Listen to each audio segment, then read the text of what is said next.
Welcome to Old Path in our study through the book of 2 Kings. We're going to get to 17 today, chapter 17. I had actually figured, I think I even mentioned it last week, that we'd be getting to chapter 18 or to the time of Hezekiah. And the more looking through chapter 17, it doesn't mention Hezekiah, but all the run-up to him, obviously. And he's such an important figure in the history of Israel because of some things that he did, the legacy that he left behind, but some incredibly significant things that happened during his time.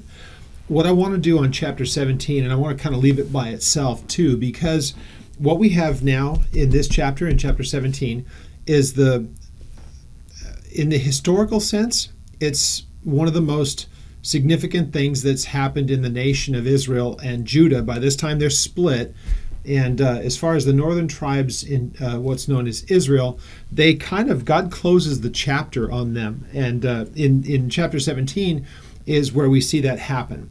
And so from this point on, there are no longer kings in the north. And so we've been studying, I think you can see pretty obviously all the reasons why.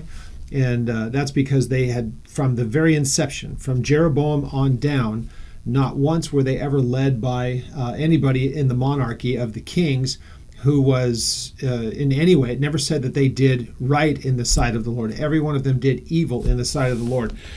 To me, there are so many little pieces that we can look at this and make application to so many things, which we'll do in the study.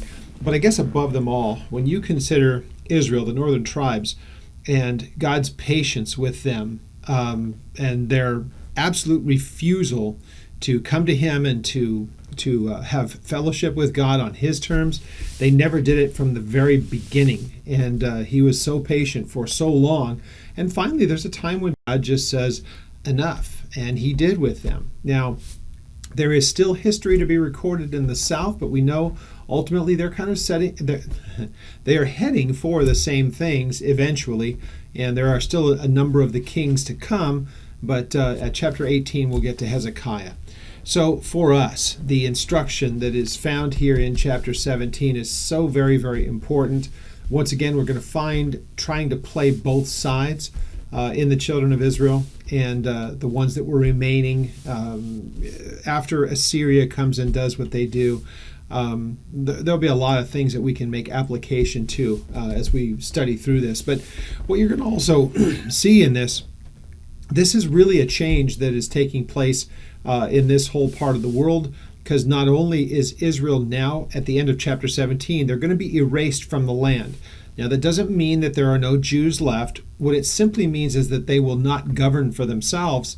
And you're going to see what he also does, the king of Assyria, is takes many of them captive, but then brings in a number of new people from outside of Israel. And so it really kind of brings to a close the children of Israel being able to claim those parts of the territories that God had given to them. So these sons of Jacob, and I'm sure that there were many of the different tribes represented in what's left in the south and in Judah, but never having a tribal allotment of the land in the north, it would just never be in that place any longer. Now, again, they are children of Israel in name only. They're descendants of Jacob, and so they're the sons of Jacob, and so they are the tribes of Jacob, and they have the allotments of the land. That doesn't mean by any stretch that they were walking rightly before the Lord as a nation and as those tribes assembled. Were there people involved in those places that did have their hearts right before the Lord? I'm sure there are. We really have no mention of them. A couple of prophets, and that's about it. But for the most part, they had been completely given over to what they were into, the things that they were doing, and it would continue on. So what's going to be very interesting is to see the changes that will begin to be happening. We've seen a little bit of Assyria already, but now they're going to become a dominant power. And as we will look at a time when we get to Hezekiah, they would have absolutely taken Jerusalem as well. And so we'll get to that in due course in the next few chapters as we get into Hezekiah's time.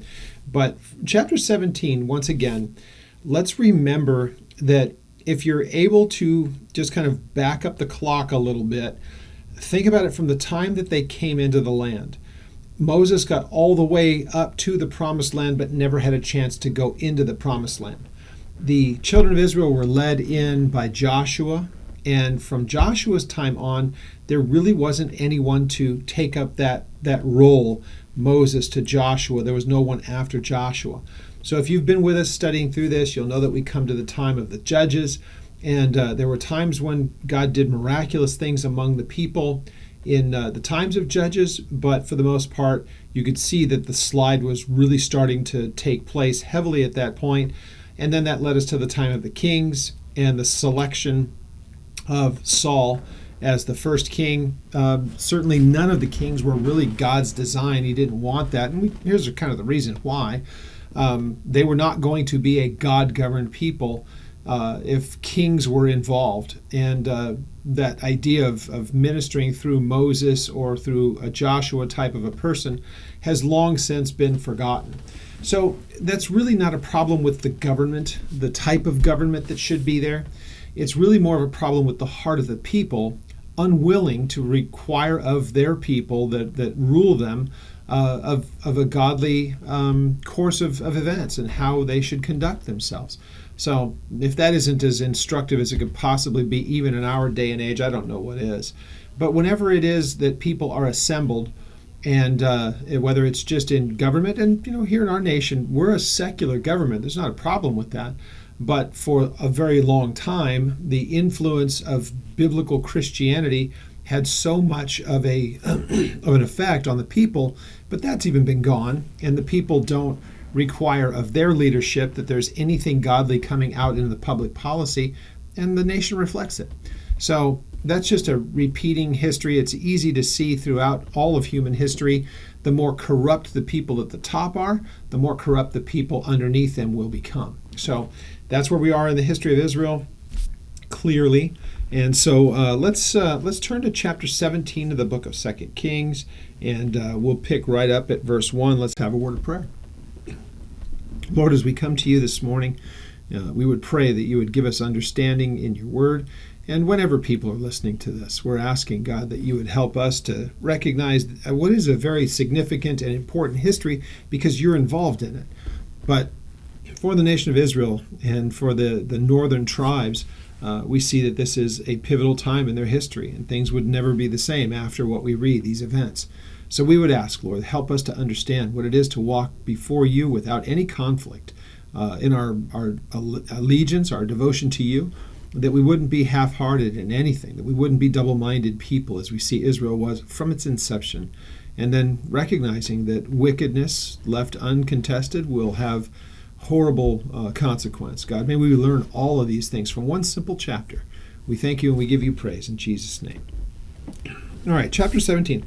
Excuse me. Still allergy season here. I'm still trying to get used to this. Verse 1 of chapter 17 says, Now in the 12th year of Ahaz, the king of Judah, Hoshea, the son of Elah, became the king of Israel in Samaria, and he reigned for 9 years. He did evil in the sight of the Lord, but not as the kings of Israel who were before him. So, isn't it sad? You can be said to be evil, but not as evil as those guys before. Here's something that's really important for us to understand. We never want really for ourselves to be measured against someone else, because that's not even how God looks at us. God looks at each person and whether or not they have their relationship with him. Have they been forgiven? Are they freed from their sin? And do they look to him for his guidance and his direction? No one's ever going to be perfect, but there's a difference between the person who does not care for the things of the Lord versus the one who does. So with that being said, he may not be as bad as the ones before, but that's a pretty shallow pool. It doesn't say a whole lot about you. Now, what we're going to find here is a time in Israel, and it never should have been so, where the nation found itself having problems with other surrounding nations and then looking for help from foreign entities, from other governments. And so we can take a look back in history, and just as a total contrast, coming from David into Solomon's time, Israel was the one to whom all the surrounding nations paid tribute. They were They were able to be at the top, if you will, of the heap. Now here you see Assyria on the rise, and you see Israel finally in the northern parts, tired of having to deal with all their times that they were fighting with Syria, now in the nation of Assyria, more in the area of Babylon nowadays, Iraq. Now they see a reason why they need to find some other foreign alliance. And so this is going to create so much strife. It's something God never wanted him to do. But again, the idea of the nation doing what God wanted them to do hasn't been there for years, hundreds of years actually. So the idea that they would be not rightly walking with God should come as no surprise. So here in chapter 17, we get to verse 3. It says, "Now Shalmaneser, the king of Assyria, came up against him, and Hoshea became his vassal and paid him tribute." So becoming a vassal is just becoming a servant. So what we have here, Hoshea in the north, now Assyria is the big guy on the block, if you will, and they're demanding, they were going to come against them to wipe them out, but instead what happens, he makes himself servant, says if there can be peace between us, we'll give you whatever we need to year over year. And you see this was kind of how things were done in that part of the world. Remember, Israel was the one who was in that place, and it was keeping peace, and during, again, David to Solomon's time, this was totally in the opposite direction. So what we get, and it's a little difficult to really fully understand in verse 4, just when you read it, it's a little clunky, the language. It says, "Now the king of Assyria uncovered a conspiracy by Hoshea." That's the first part. That Assyria realizes something's going on, and he realized that there was something happening. There was a conspiracy. He found out what it was. What was the conspiracy? So, for he had sent messengers to sow. Now, when you first look at it, you think, oh, okay, this was uncovered by the king of Assyria because he had sent messengers. No, it was Hoshea who had sent messengers. It was the king of Assyria, Shalmaneser, who figured it out, found out about it. So he had sent messengers to So, the king of Egypt, and brought no tribute to the king of Assyria. So he, as he had done year by year, therefore the king of Assyria shut him up, bound him in prison. Now even that, the question is, did he do it as soon as he found out? Probably not, because he was able to still be there for a while before the end of his reign. This was more than likely at the end of his reign, after everything had come to pass. So however that works, here's what we do know. What you can take away from the text, Hoshea, looking to fight off Assyria, makes a political alliance with Egypt. Odd that he would do it this way, but again, it's kind of the way that it is. Assyria's over here, Israel's down here, Egypt's down here. The idea that they would join forces, and that's what he's hoping to get accomplished. So anyhow, he uncovers this whole thing. So verse 5, "Now the king of Assyria went throughout all of the land, went up to Samaria, besieged it for 3 years. And then in the 9th year of Hoshea, the king of Assyria took Samaria, carried Israel away to Assyria, and placed them in Halah by the Haber River, in Gozan, in the cities of the Medes." So that tells you where we're talking, what part of the world. So this is kind of in Persia area, the Medes. You can look up maps of where this is. If you're not familiar with it, think Iran, Iraq, bordering in between those two places. It is the Persians, the Medes and the Persians who make a pact, and they end up ultimately taking out Babylon, who comes after Assyria. So in these world empires, but they're all kind of in the same general area. So as far as that's concerned, we move on. We get to verse 7. It says, "And so it was that the children of Israel had sinned against the Lord their God, who had brought them up out of the land of Egypt." Now let me stop for just a moment. What we have in verse 6, in a really simple way, is explaining how Israel was removed, and they were no more after this time. So that's a significant thing, but what's interesting is that now verse 7 goes into the reasons why he was going to do the things that he was going to do. So at verse 7, "For so it was that the children of Israel had sinned against the Lord their God, who had brought them up out of the land of Egypt, from the hand of Pharaoh, the king of Egypt, and they feared other gods. Here's an interesting thing. That the children of Israel in the north were willing to make a political pact with Egypt, who had enslaved them in the first place, that Moses had taken them out of. And just the irony of that is pretty amazing. So here they get into the land and they begin to fear other gods, or that is to worship, to respect, to show allegiance to. So we see that this has been going on since the time of Jeroboam. We know that that's the case. It's just a reciting of what has been their history to this point. So, and they had walked in the statutes of the nations, whom the Lord had cast out from before the children of Israel, and of the kings of Israel, which they had made.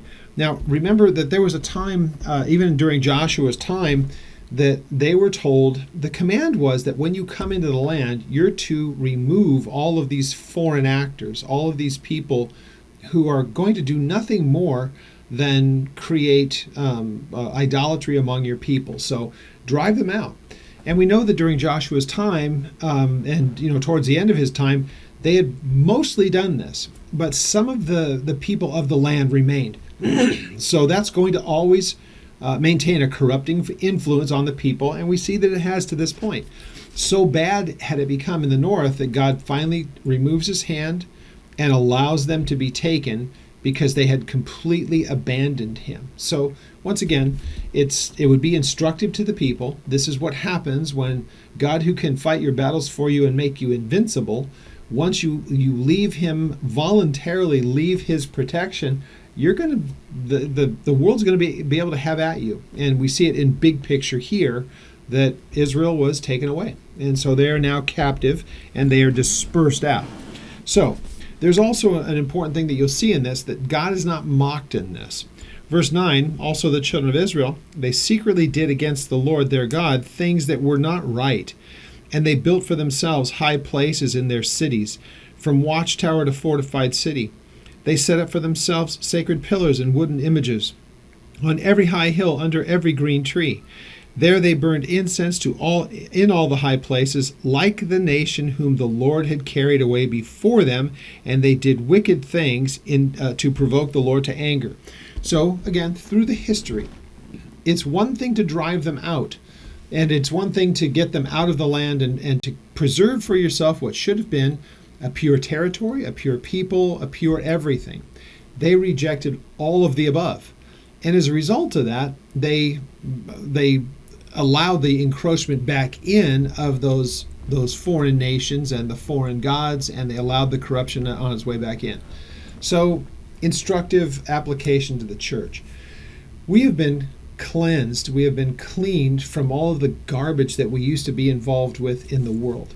The thing that's important for us and what we should be doing is to make sure at all times being vigilant to say, I don't want to allow the world back into my life. And I've watched countless people shipwrecked by this, that whatever happened at some point back in their history, they forgot that and they began to gravitate back towards the things of the world, and God is on the outside looking in. At one time he used to be seated as Lord of their life, and they looked to please him with everything that they did. Now he's an afterthought to them. It's such a human nature kind of thing, but when you see it play out in an entire nation, it's pretty devastating. Well, so they did all this. Verse 12, it says, they served idols, for which the Lord said to them, you shall never do this thing. Yet the Lord testified against Israel and against Judah by all of the prophets, every seer, saying, turn from your evil ways, keep my commandments, keep my statutes, according to all of the law and the commandment as I commanded your fathers, and which I sent to you by my servants the prophets. So that was a picking up from, think about it, even from the time of Solomon at the dedication of the temple. If you go back and read what he had to say on that, we'll get to it in 2 Chronicles 6 and 7. But Solomon had already dedicated the temple, obviously. It was in place in Judah in the south. This is after Solomon's time. At that time, during that dedication, God told him, look, this place will exist and you'll be my people, so long as you do the things that I have commanded you. And even if you fall into a place of rebellion, if you'll repent and return to me, I'll preserve you. Well, look at what happens when you forget all of that.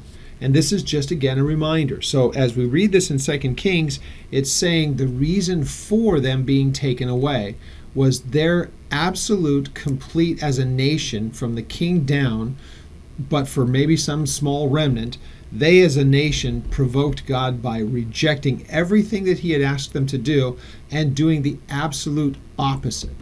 It's just an amazing thing. So we see in verse 14. Nevertheless, they would not hear. They refused to listen. But they stiffened their necks like the necks of their fathers who did not believe in the Lord their God. So generation to generation, they were just the same kind. They would not bow. They would not get to the place of looking back to find out what may have gone wrong. They aren't looking to the Lord for any kind of help. They're not looking to him for any kind of information. They're pretty much just adrift. And it really gives the impression that they didn't even know anymore. It had become that bad. So again, hard to wrap your mind around how could the children of Israel get into this place. Verse 15, they rejected his statutes, his covenant, and they made that he had made with their fathers, their testimonies which they had testified against them. They followed idols, became idolaters. They went after the nations who were around them, concerning whom the Lord had charged them that they should not do like them. So again, this goes all the way, think about this. All of this was said all the way back to Moses' time before they had ever come into the land in the first place. You take a look through, especially through Leviticus, through Numbers, through Deuteronomy, and over, God is talking to them about when you come into the land, even into Joshua's time, when you're in the land. This is what you're supposed to do. There was telling them, this is the proper worship. Here's how you're supposed to walk rightly and honorably before me. As far as the place that you're about to inhabit, it is filled with people who are in total rebellion, paganism, and wickedness. Don't try to intermingle with them. Drive them out of the land. And the reason why is if you allow them to remain, they'll corrupt you. Well, I mean, what are we reading here? We're reading every warning that he said would happen if they did not do as he had asked them to do. And let's remember something here. This takes maintenance. Now, when it comes to salvation, I don't mean that you maintain your salvation by your actions. You're supposed to maintain your vigilance. And don't allow yourself to be corrupted by the things around you. That's their problem. God told them, this is acceptable to me, this is not acceptable to me. The people in the land are absolutely 180 degrees in the opposite direction of where I want you to be. Don't have anything whatsoever to do with them. Drive them out. Don't allow them any influence on you. That was the command. That was what was told to them hundreds of years before. What do we see now? We see this.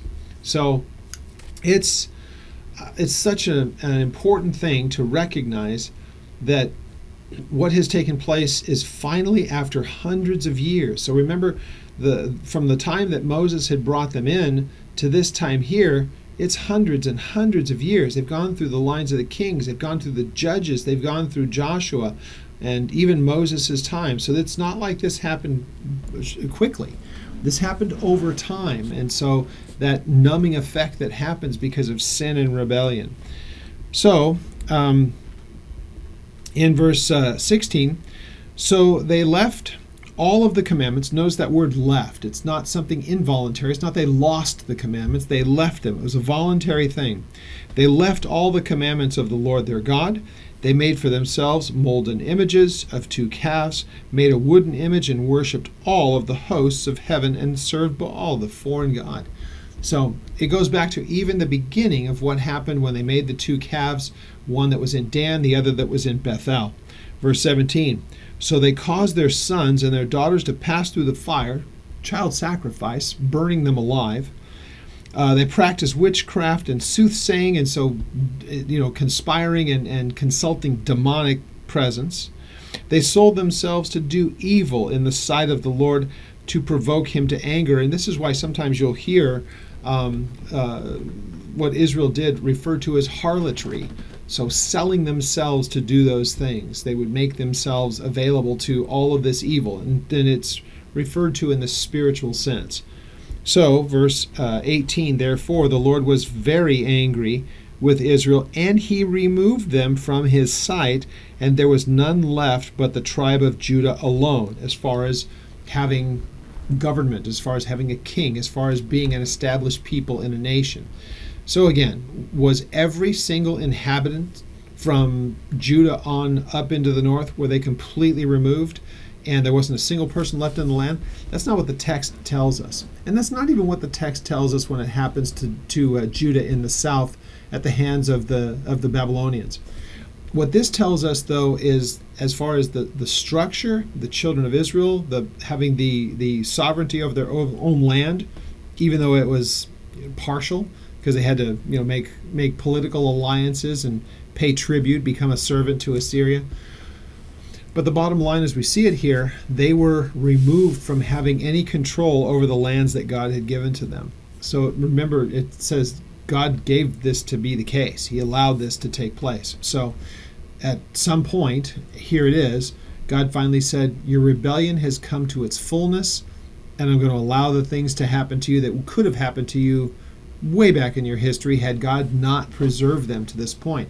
But this time, God's removing them from his sight. That's a pretty heavyweight thing to say. So with all of that, verse 19. Also, Judah did not keep the commandments of the Lord their God, but they walked in the statutes of Israel, which they had made. So Judah becomes a problem, and we're seeing that that's going to start to take place, and it's going to infest. It's already started to infest that. We know that the king in the south is wicked. Hezekiah will come along and be a pretty decent king. Right after him is Manasseh, and he's as bad as any. And then to Josiah, and we'll see as we go through it. So there's even in the south, there's the up and down. So verse 20, the Lord rejected all of the descendants of Israel, afflicted them, delivered them into the hand of the plunderers until he had cast them out of his sight. For he tore Israel from the house of David, and they made Jeroboam the son of Nebat the king. So that goes back to the very beginning. God allowed that to happen. And then Jeroboam drove Israel from following the Lord, made them commit great sin. Let's remember something about that too. If you go back and read it, when that first happened, they were told, Israel was told, Jeroboam was told, you can get this together, but walk rightly before me or else. And this is the or else. Now we're seeing the final culmination of it. He's long since off the scene.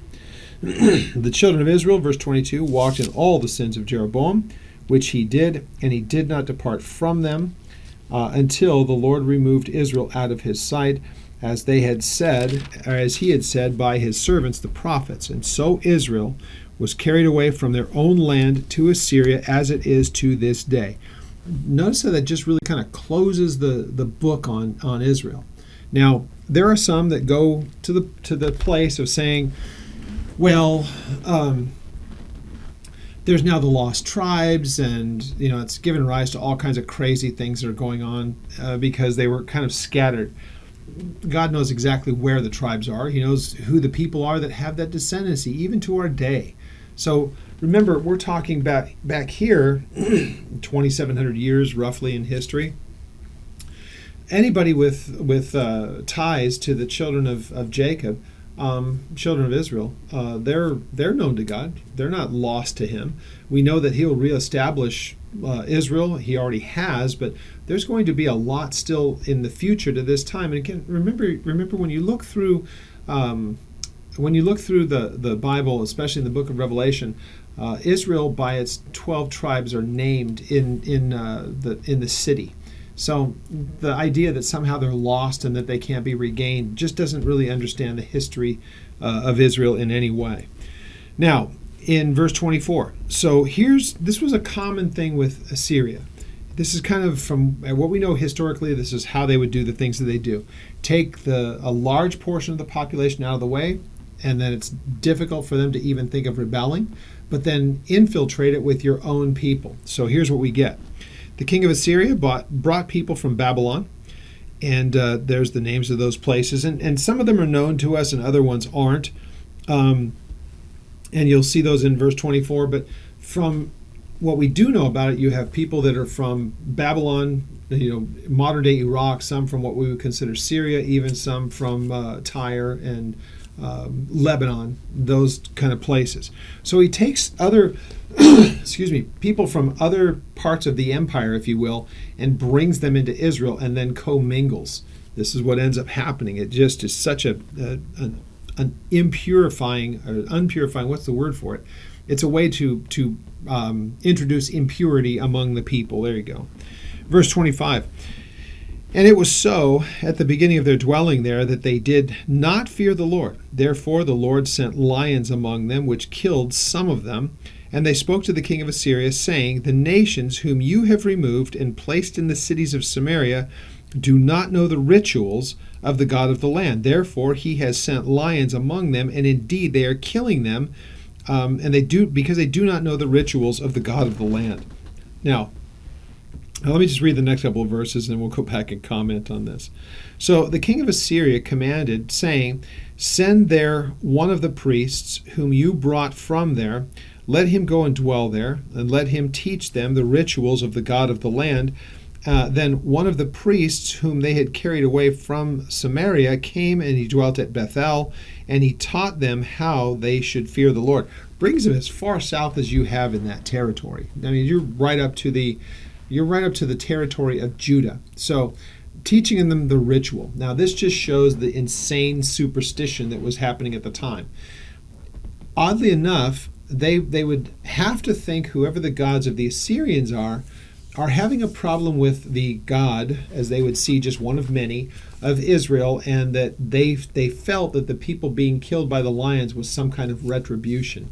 And there's a couple of ways to look at this. The way that I kind of, as I read through it and tend to favor, is that God was doing this as a way of just making sure that the people knew that what was going on was still completely in his control, but it wasn't as though he did it in the assumption that the people were going to get it back together, which of course they didn't. We can already tell that that would be the case. But it's also to be a reminder to whoever's left that something has changed. Not only are you guys gone like you were warned would happen, but even now God is still making sure that there is an understanding that he is still in charge. He's still on the throne, though he's allowed this to happen to them. And again, they're going to try to do this in the south. They're going to try to take out Judah. The Assyrians will. God will prevent it, and we'll see the reasons why. So with this, these people, they say, we just don't know their religion enough, and so we've somehow offended their gods, so let's send a priest down there. Clearly, the priest has no intention of making sure that they understand what's right, and they try to commingle still, yet again, learning the ritual of Israel, but never learning about the God of Israel, because they are still allowing them to incorporate the two, do the ritual, but don't do what's right before God. Don't recognize him in the personal sense. Again, if we make an application to the church, man, there are some churches that it's all about their tradition and it's all about their ritual. They never bother to think whether or not God's pleased with it. They just do it because it's been being done for as long as anybody can remember. And they're always adding to elements of their ritual and their tradition. So if you want to know what happens when you just have a person that will introduce ritual and tradition, which is what this priest was asked to do, it doesn't change the heart of the people. They're still just as involved in their paganism and their weird practices as they were before, but they pay lip service to God. So, once again, they'll be accountable to this. So, verse 29. However, every nation continued to make gods of its own. They put them in their shrines on their high places, which the Samaritans had made, and every nation in the cities where they dwelt. So remember, what we have again is the total, absolute opposite of what God had told them when they come into the land. Now they have a complete reverting back to what it was like before the children of Israel even came in through Joshua. You have these people from all different parts of the world, and they serve all these different gods, have all the different shrines. They bring in all their different religious aspects of belief in the land that God had given to Abraham as a promise, in which they lived. And now here they find themselves just incorporating paganism with the proper understanding of who God is. But Again, by this time, even the ritual and the tradition would have been obviously watered down. God is not pleased with any of it. He's not in the midst of any of it. So, verse 30, the men of Babylon, and you can look up all these different ones. Again, they're mentioning the deities by name. We don't even know for sure where the areas were. Some of these places are not known to us, so I'm not going to try to pronounce all of these words. Verses 30 to 31, basically, it identifies the name of the deities and where the people came from that brought them in. Some of them we know when you hear Babylon, we know that one. We know basically that area, but some of these other ones are unknown to us. Anyway, verse 32. So they feared the Lord, and they from every class they appointed for themselves priests of the high places who sacrificed for them in the shrines of the high places. That sounds contradictory. They did not fear the Lord in the sense of having an awe and a respect and a knowledge of him. They just paid lip service by, well, let's do the rituals so we don't make him mad, but let's go on with our own life. Boy, oh boy, is there a great application to this. Again, we in the church are not under the law. The law that we have is grace. It's not the Mosaic law that we have laid out for us, Leviticus, Numbers, Deuteronomy. It's not that. It's not the things of the Torah. We live under a different covenant altogether. It's the covenant that was made in Jesus' blood, as he had said. So when we consider that, very, very important that we take the time to recognize that the church should be free of any influence that's corrupting from the outside world. Even in our spiritual practices, they must be pure and not borrowed from pagans. And much of what we see in the church, so much of what we see in the church, really has very much pagan origins.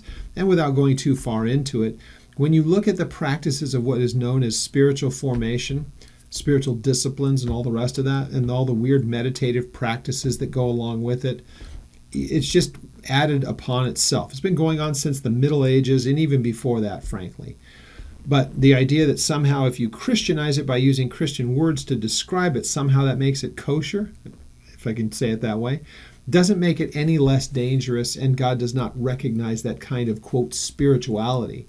It's not biblical. But that just is one of many examples that I could give.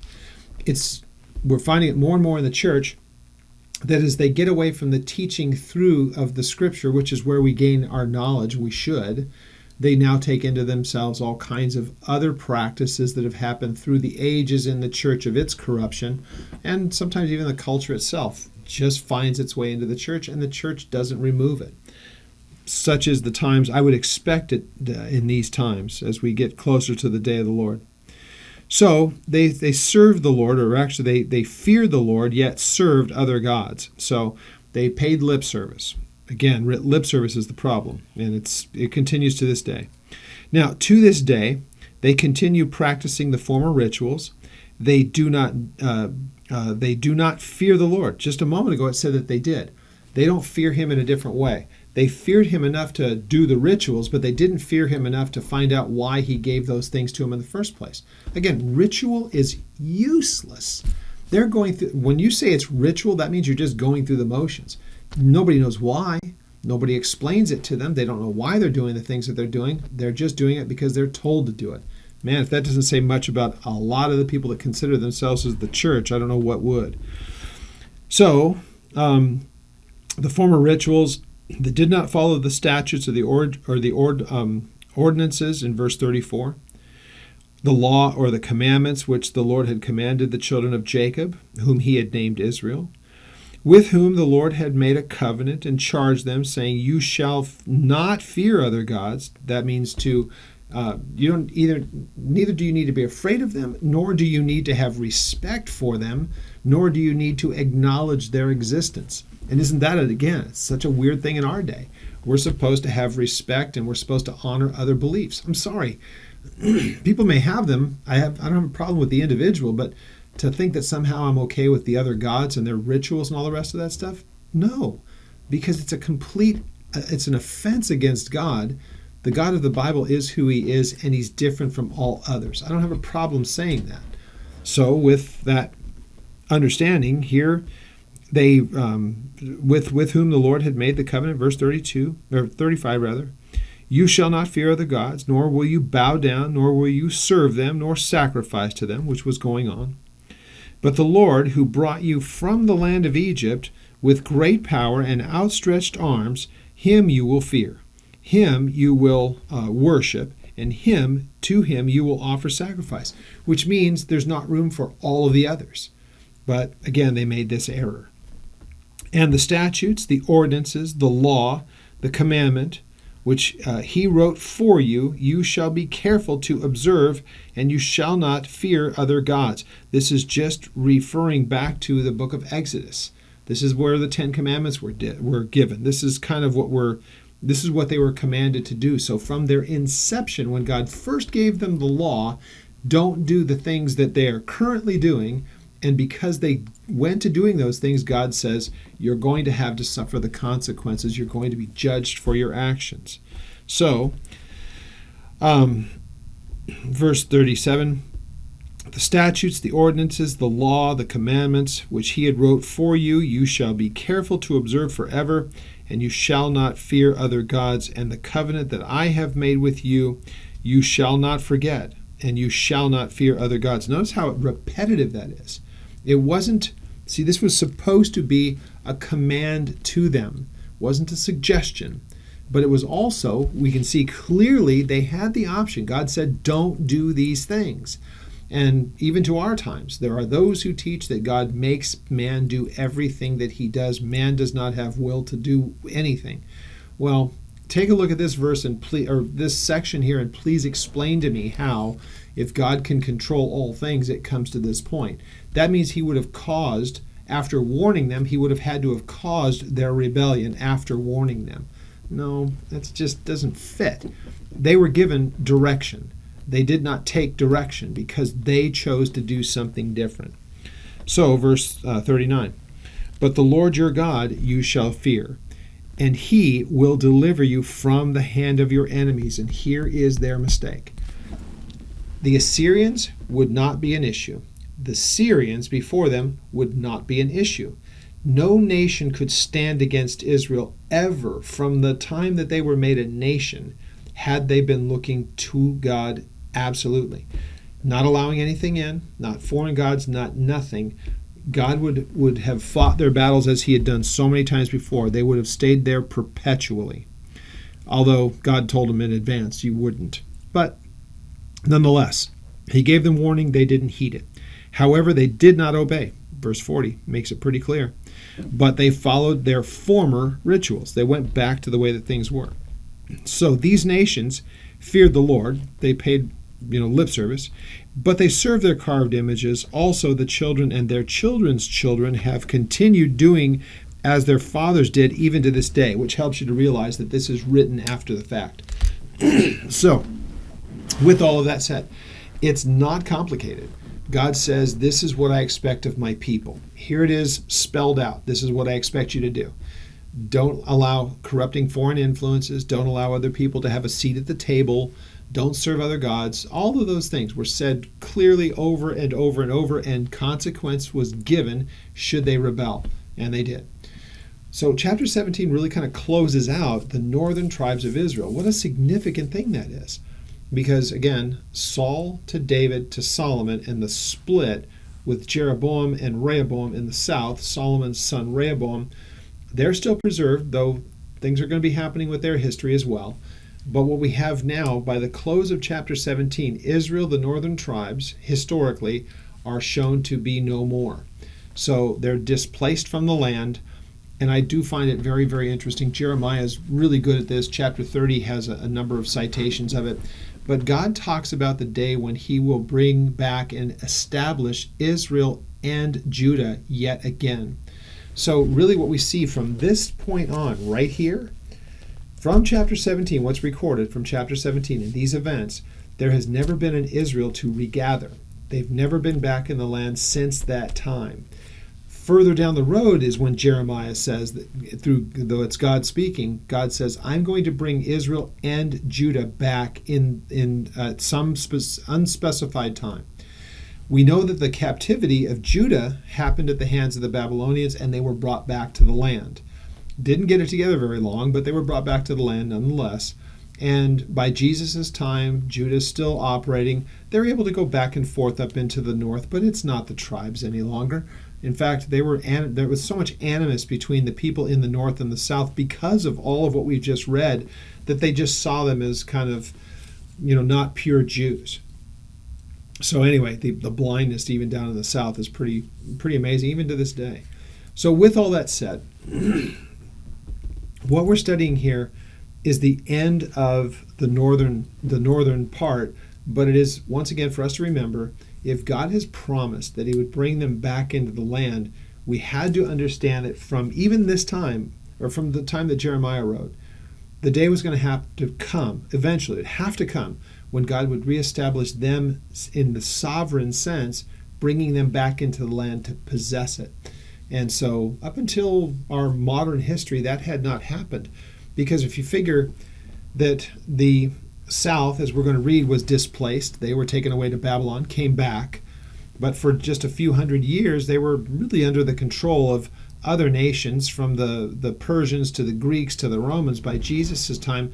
But in the first century, they were dispersed from the land. There was nothing going on there any longer. There was no longer a temple. There was no longer any of the formality of the Jewish people until 1948. So ever since then, and now look, Israel's a land, and it's sovereign, and it's able to protect itself, and it will have a number of things coming against it in the latter days, of which I believe that we're in those times. So all of that to say, what an interesting part of history. We'll pick up with the south, because that's really all that's left, is the southern kings will move from the current king in the south, and then we're going to see in chapter 18 Hezekiah gets brought onto the scene, and this is a very interesting part of the history of Judah. So we'll pick that up next week, and hope that you can join us for that. If you have any questions about any of what I shared, please contact us through the website, and that's at oldpaththeology.net. So until next week at chapter 18, pray that God blesses you as you study his word.